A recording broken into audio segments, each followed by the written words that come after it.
आदाब, वेलकम। मैं रित के साहिल अकेडमी के ऑनलाइन प्लेटफॉर्म लक्ष्य मंत्रा पे आप सभी का स्वागत करता हूं। बात कर रहे हैं जनसंख्या दिवस की। जी हां, आज आप सभी को पता है 11 जुलाई है और 11 जुलाई को मनाते हैं विश्व जनसंख्या दिवस, है ना। बात करते हैं जनसंख्या दिवस की तो आपको ध्यान तुरंत आना चाहिए कि विश्व जनसंख्या दिवस मनाने की आवश्यकता क्या पड़ी। जितने भी दिवस पढ़े अभी तक, हमने जितने भी दिवस पढ़े उन सभी में हमने देखा कि उनके पीछे एक उद्देश्य था। जी हां, बात करते हैं 11 जुलाई 1989 को यूएन द्वारा यह तय किया गया। 11 जुलाई 1989 को यह तय किया गया कि 11 जुलाई को विश्व जनसंख्या दिवस के रूप में मनाया जाए, जिसका कारण था 1987 में विश्व की पूरी आबादी 5 अरब के पास पहुंच गई थी, है ना, जो कि एक बहुत चौंकाने वाला आंकड़ा था। यूएन द्वारा यह तय किया गया कि हम 11 जुलाई को विश्व जनसंख्या दिवस के रूप में मनाएंगे और इस दिन ये तय किया जाएगा, उस दिन लोगों को जागरूक किया जाएगा कि किस प्रकार वो जनसंख्या को बढ़ने से रोक सकते हैं। आप सभी को पता है कि ये इन्वायरमेंट है, इसमें सीमित लोगों के लिए सीमित संसाधन उपलब्ध है। अगर उसको उपभोग करने वाले, उपयोग करने वाले ज्यादा आ जाएंगे तो किसी का पेट नहीं भरेगा, बल्कि मैक्सिमम लोग भूखे ही सोने पड़ेंगे, है ना। तो आज बात करते हैं जनसंख्या दिवस की। जैसा कि मैंने बताया कि यूएन द्वारा 11 जुलाई 1989 से जनसंख्या दिवस मनाने की परंपरा शुरू हुई, क्योंकि 1987 में भारत विश्व की जनसंख्या 5 अरब तक पहुंच गई। जनसंख्या की बात आएगी तो जनगणना की बात अपने आप जुड़ के चली आएगी। हम सभी तैयारी कर रहे हैं, तो तैयारी करने में जनगणना से आपको कौन से प्रश्न पूछे जाते हैं, जनगणना से सीधा क्वेश्चन कौन सा आने वाला होता है, इसके बारे में एक संक्षिप्त चर्चा आज हम यहाँ करते हैं, है ना। तो शुरुआत करते हैं आज के सेशन की। बात की जाए जनगणना की तो ब्रिटिश भारत में, है ना, ब्रिटिश भारत में पहली बार जनगणना जो की गई वो लॉर्ड मेयो के कार्यकाल में की गई। लॉर्ड मेयो के कार्यकाल में पहली बार जनगणना 1872 में की गई। 1872 में भारत में, या फिर कह सकते हैं ब्रिटिश भारत में पहली बार जनगणना की गई, जिसके बाद उस समय उसके जो जनगणना आयुक्त थे वो थे हेनरी क्लाउड, है ना। क्वेश्चन पूछता है भारत के पहले जनगणना आयुक्त कौन थे, तो आपका आंसर होगा हेनरी क्लाउड। बढ़ते हैं आगे की तरफ। तो आगे फिर शुरुआत हुआ नियमित जनगणना का, है ना। ये जनगणना 1872 में हुई, फिर गैपिंग आ गई और उसके बाद शुरू हुआ 1881 से, है ना। 1881 से लॉर्ड रिपेन की अध्यक्षता में यह शुरू हुआ और भारत में तब से नियमित जनगणना स्टार्ट हो गई। बात करें अगर आगे तो हर जनगणना में 2 वर्षों का बहुत विशेष योगदान होता है, जिसको बोलते हैं महाविभाजक वर्ष और लघु विभाजक वर्ष, है ना। क्वेश्चन पूछता है कि भारतीय जनगणना में महाविभाजक वर्ष कैसे घोषित किया गया, आपका आंसर होगा 1921। 1921 को महाविभाजक वर्ष क्यों कहा जाता है, इसके पीछे कारण है कि 1911 से 1921 का 1911 से 1921 का जो दशक है, इसमें जनसंख्या वृद्धि जो हुई वो न्यूनतम हुई, है ना। जो जनसंख्या वृद्धि हुई वो न्यूनतम हुई, इस नाते इसको महाविभाजक वर्ष घोषित किया गया। बात करें अगर लघु विभाजक वर्ष की तो 1951 में जनसंख्या वृद्धि अधिकतम रही, तो इस नाते इसे लघु विभाजक वर्ष घोषित किया गया। बात आगे बढ़ते हैं तो जनगणना जो होती है वो प्रत्येक 10 वर्षों में होती है, ये आपको पता है। बात की जाए अगर पहली बार जनगणना जाति आधारित जो की गई वो की गई 1931 में। 1931 में पहली बार जाति आधारित जनगणना आपके सामने प्रस्तुत की गई। बात आगे करें तो अनुच्छेद संविधान के अनुच्छेद 246 के अंतर्गत केंद्र सरकार को जनगणना कराने का दायित्व दिया गया, है ना। और केंद्र सरकार के गृह मंत्रालय के अंतर्गत भारत की जनगणना कराई जाती है। बात आगे बढ़ते हैं तो आगे है थीम, है ना। मैंने आपको बताया कि विश्व जनसंख्या दिवस 11 जुलाई को मनाया जाता है और विश्व जनसंख्या दिवस 2021 की जो थीम है वो है कोविड-19 महामारी का प्रजनन क्षमता पर प्रभाव, है ना। कोविड-19 महामारी का प्रजनन क्षमता पर प्रभाव यह विषय है, यह थीम है 2021 का। बात आगे करते हैं तो यूएन का द्वारा यह भी कहा गया कि बच्चे के जन्म दर में विस्फोट का समाधान प्रजनन दर में बदलाव से ही संभव है ना। प्रजनन दर में अगर बदलाव होता है तो बच्चे के जन्म दर में बदलाव अवश्य होगा। इसके लिए लोगों का प्रजनन, स्वास्थ्य और अधिकार महत्वपूर्ण है ना। लोगों का प्रजनन, स्वास्थ्य और अधिकार उनके लिए महत्वपूर्ण है, जिससे द्वारा जनसंख्या विस्फोट को रोका जा सकेगा, ऐसा कहना है यूएन का। बात आगे करते हैं तो ऐसे क्वेश्चंस को लेते हैं जो आपके एग्जाम में सीधे आते हैं, है ना।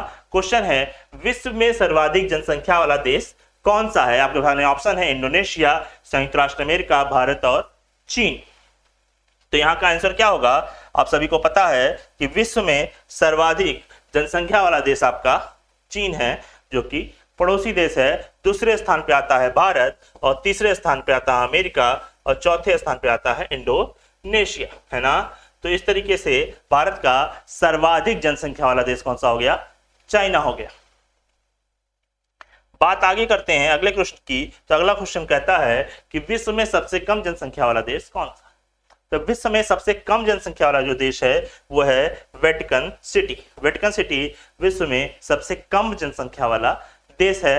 लगभग 800 कुछ के लगभग यहाँ पे जनसंख्या है, और 66 वर्ग किलोमीटर में पूरा देश विकसित है।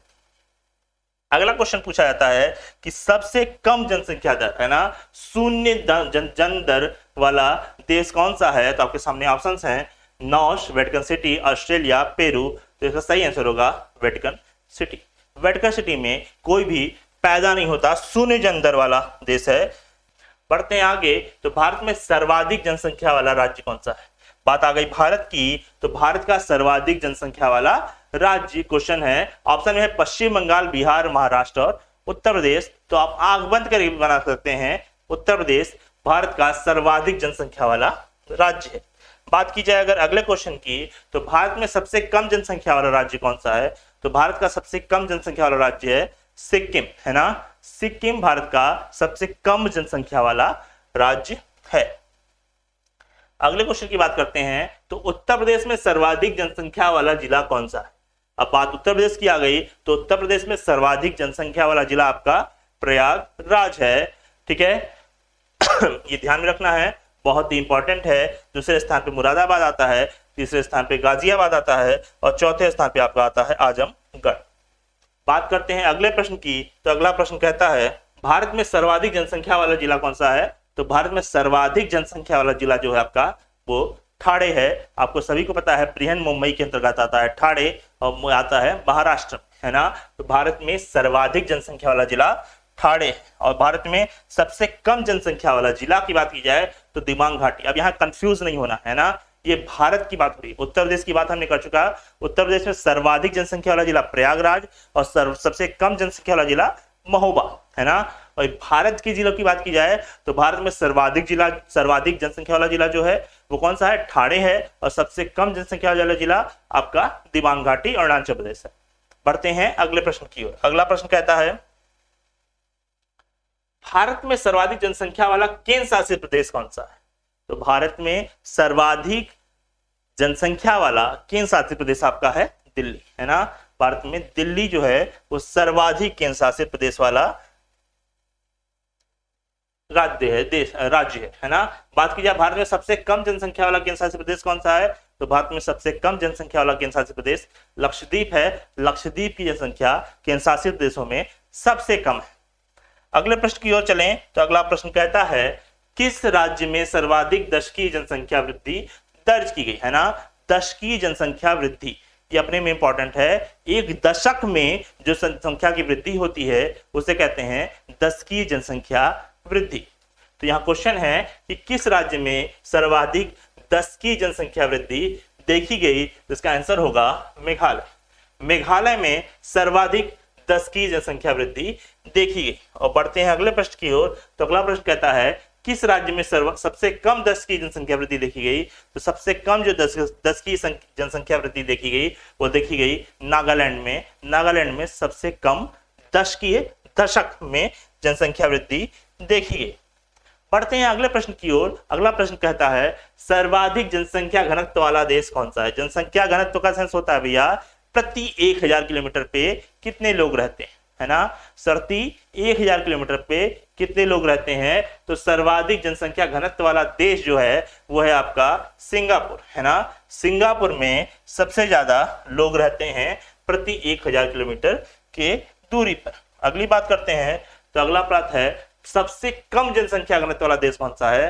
तो सबसे कम जनसंख्या घनत्व वाला देश है आपका मंगोलिया। लगभग 1 पॉइंट समथिंग लोग 1 किलोमीटर के पूरे रेंज में, 1 किलोमीटर के वर्ग में रहते हैं। बात करते हैं अगले प्रश्न की। अगला प्रश्न कहता है भारत का सर्वाधिक जनसंख्या वाला घनत्व वाला देश कौन सा है, वाला राज्य कौन सा है, सॉरी राज्य कौन सा है? तो भारत में सर्वाधिक जनसंख्या घनत्व वाला राज्य आपका बिहार है। भारत में सर्वाधिक जनसंख्या घनत्व वाला राज्य आपका बिहार है। और आज का अंतिम प्रश्न, भारत को सबसे कम जनसंख्या वाला घनत्व वाला राज्य कौन सा है?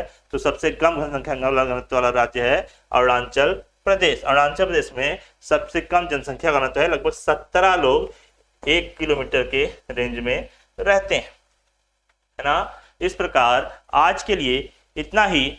जनसंख्या को लेकर के यूपी सरकार द्वारा भी एक प्रस्ताव पारित किया गया है, रखा गया है, जिसमें 19 जुलाई तक लोगों से राय मांगी गई है ना। अगर ऐसा होता है तो 2 बच्चों वालों को एक सुविधा मुहैया कराई जाएगी। अगर किसी को एक ही बच्चा है तो उसको तमाम अन्य सुविधाएं भी मिलेंगी। जनसंख्या विस्फोट रोकना हम सबकी जिम्मेदारी है, इसमें सहयोग अवश्य करें। आज के लिए इतना ही। धन्यवाद। जय हिंद।